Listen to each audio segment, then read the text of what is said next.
You have 24 hours to get out. That's what I woke up to. Somebody banging on my front door at 7 a.m. Me in my pajamas, still half dreaming I was safe in my own home.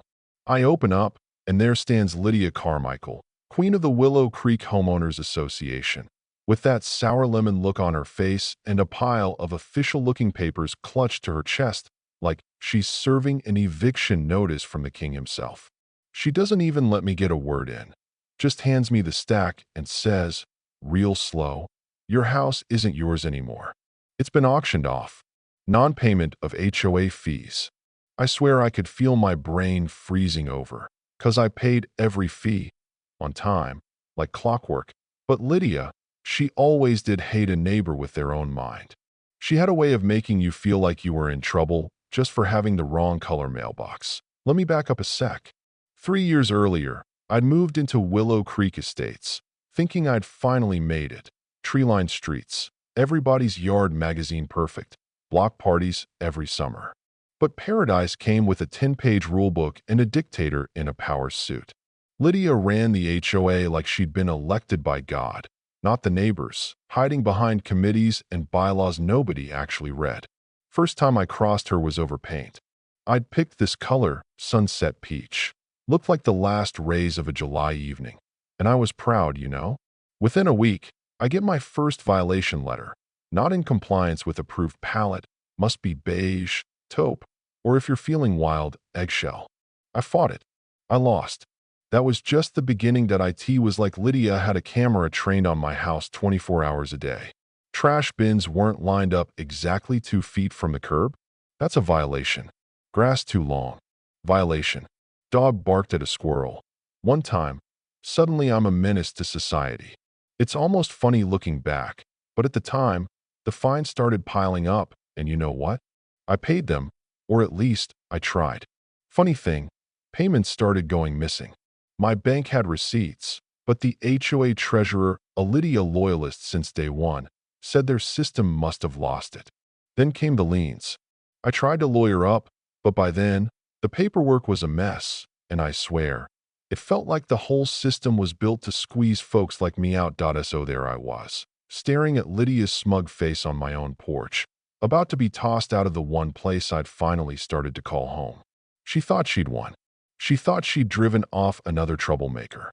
Only thing is, she didn't know I'm too stubborn to stay gone. I moved out, sure. Rented a shoebox apartment in the next town over, but the story didn't end there. I started poking around, because if this could happen to me, it could happen to anyone. And oh man, did I find a mess. The HOA's books were chaos, vendors unpaid, pool repairs done 3 times over by Lydia's own nephew, neighbors getting sued for everything from lawn infractions to public disturbances when they tried to fight back. The whole thing was less an HOA, more like Lydia's private slush fund.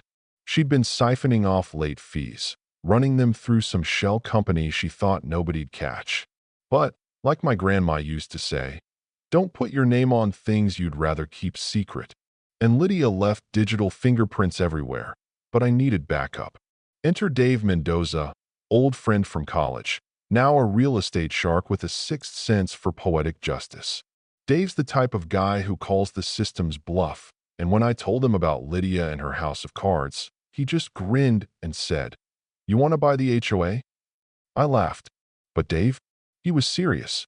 Own enough homes, you run the board. Own the debts, you own the rules. It sounded nuts, but desperate times, right? We started buying up every debt, every foreclosure, every little unpaid invoice connected to Willow Creek. Dave had the cash, I had the dirt. It wasn't long before we held the paper on half the neighborhood. 10 houses in 2 months. All of them snapped up at bargain bin prices, thanks to Lydia's scorched earth policies. We bought up undeveloped lots too, which gave us voting rights nobody saw coming. But here's the kicker. The HOA itself wasn't even a legal entity anymore. Lydia had let the articles of incorporation lapse. It was nothing but paper. So we refiled. Under my name. I called for an emergency meeting, sent out notices with the new bylaws, and when Lydia showed up at the community center, flanked by her usual crowd of yes men, she barely glanced at the paperwork. until she saw me at the head of the table, dropping a fat stack of deeds and legal docs in front of her. "Evening, Lydia," I said, real sweet. "You know, you're looking at the new HOA president." For a second, she just stared. Then she realized, in front of everybody, that it was over. I mean, you could see her doing the math. Majority vote, all the debts, new bylaws, done. That night, in less time than it takes to microwave dinner, we voted out all the nonsense. Petty fines, gone. Beige-only rule, burned. Noisy dogs, kids, cookouts, bring 'em on. People who'd lost their homes or been fined into bankruptcy, reinstated. Last order of business? Retroactive anti-fraud clause, 5 years back. And Lydia? Evicted. She didn't scream or cry, just sat there, stone-faced, watching the empire she built collapse like a bad Jenga tower. Later, we found out she'd tried to shred a mountain of paperwork, but it was too late. We had the receipts. Real ones. Oh yeah, I moved back, but not into my old house. I bought Lydia's, the one with the big wraparound porch and a view of the park she once tried to fence off from the neighborhood kids. Now, every morning, I drink my coffee out there, waving to the neighbors, watching kids ride their bikes. And yeah, sometimes I catch myself laughing. There are pink flamingos in the lawns, gnomes popping up everywhere, and one guy even put in a dragon fountain just because he could. That porch light she once called an eyesore, I keep it on all night. 6 months later, Willow Creek is blooming. Home values are up. New families are moving in. Movie nights in the park, food trucks every Friday. We still have an HOA, but it's a real one now. Transparent, rotating board members, every rule up for a vote. Community, not a kingdom. Lydia? Last I heard, she's renting a 1-bedroom across town, tied up in more lawsuits than she can count. You know, I'm not out for revenge, not really.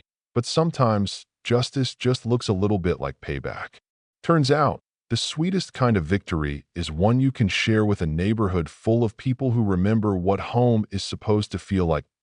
So what do you think? Was it justice or just a grudge match? Drop your thoughts down below. Where's the line between protecting a community and running it like your own private fiefdom? And hey, if you've ever tangled with an HOA tyrant, let's hear your story. I wish I could tell you that life after Lydia was all summer picnics and easy street. But you know how it goes. Fix one leak and another starts dripping somewhere you didn't expect. 6 months of bliss went by, and then, let's just say, the universe has a weird sense of humor. It started with a letter dropped on my porch one Saturday morning, looking just official enough to raise my blood pressure a few points. No return address, just my name in big block letters. Now, after everything I'd been through, you'd think nothing could surprise me. But as I read, my stomach dropped. Apparently, a new developer, Morgan and Cross Properties, out of state, deep pockets, and even deeper charm, had bought up the land bordering Willow Creek and planned to build a gated community so luxurious it'd make our park look like a dog run. Worse, they were petitioning the county to connect their roads right through our neighborhood, meaning more traffic, less safety for kids, and, here's the kicker, a proposal to annex our HOA into theirs for streamlined governance. Yeah, that happened. At first, folks just laughed it off. No way some big company could just waltz in and change the DNA of a neighborhood, right? But then little things started happening. Surveyors walking the property lines at dawn, strangers in business casual asking, "How attached are you to your home?" Like it was some polite icebreaker. One afternoon, I caught my neighbor, old Mr. Dalton, out front waving a manila envelope and cursing up a storm. Morgan and Cross had offered him double market value for his house if he agreed to sign a letter in support of the annexation. He was tempted, too. His roof needed fixing, and Social Security only stretches so far. I called an emergency HOA meeting, déjà vu style. Only this time, it was me at the head of the table, not Lydia. I laid it all out, didn't sugarcoat it. We fought for this neighborhood, and it's ours. Nobody's gonna bulldoze it into a luxury billboard if we stick together. But they're counting on us to split, to get greedy, to sell each other out. It got real quiet, the way it does when folks are scared but don't want to show it. The room smelled like burnt coffee and tension. That's when we found out Morgan and Cross were already lobbying the county zoning board and, wait for it, had hired Lydia as their community outreach consultant. I know, life has a sense of irony that hits different. I'll admit. I lost sleep those next few weeks, wondering if maybe it was all too much, if maybe the world was always just one step ahead. Dave Mendoza flew back into town, sat me down, and said, "You beat them once. You'll do it again, but this time you're not fighting in the shadows. You're the face of the place now." He was right. But this wasn't just my fight. If I went full Lone Ranger, they'd just pick us off one by one. So we changed tactics. We got organized, not just inside the HOA, but with the whole town. We set up town hall meetings, called in local journalists, got parents, teachers, dog walkers, anybody with skin in the game, to flood county hearings and demand a real say. One night, a high schooler named Jules, who usually kept to herself, got up and delivered a speech that put half the adults to shame. Talked about growing up in Willow Creek, about feeling safe riding her bike at dusk, about how some things are worth more than a buyout. The room actually cheered. For the first time, I felt like maybe, just maybe, we had a shot. Morgan and Cross didn't back down easy. They sent in lawyers, threatened lawsuits, dropped glossy pamphlets promising property values would triple overnight. Some folks caved. Most didn't. And when Lydia showed up at a public hearing, trying to sell the county on her vision of harmonious community integration, well, let's just say the crowd wasn't having it. You could feel the tables turn right there. Neighbors who'd never spoken before started carpooling to meetings, sharing yard signs, standing up for each other in a way I hadn't seen since before the war started. After months of fighting, the county board finally voted.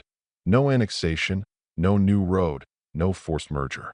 The developers backed off, at least for now. Willow Creek stayed Willow Creek, stubborn and scrappy as ever, but I'm not naive. The world keeps turning, and there's always another Lydia out there, another company sniffing around for a profit, another neighbor who's just one bad day away from throwing in the towel. These days, when I sit on my porch, I keep my eyes open. I watch for the small stuff. Kids riding bikes, the mailman making his rounds, Max the Labrador barking at squirrels. Because this place isn't just real estate. It's every laugh, every fight, every story we share. So, tell me, how far would you go to protect your home? When does holding the line become just another kind of wall? Was I right to fight dirty? Or does justice get muddy the second you pick up the gloves? I'm curious. Let's get into it. Drop your take below, because honestly, sometimes the best part of a good story is hearing what you do differently. You know what I mean?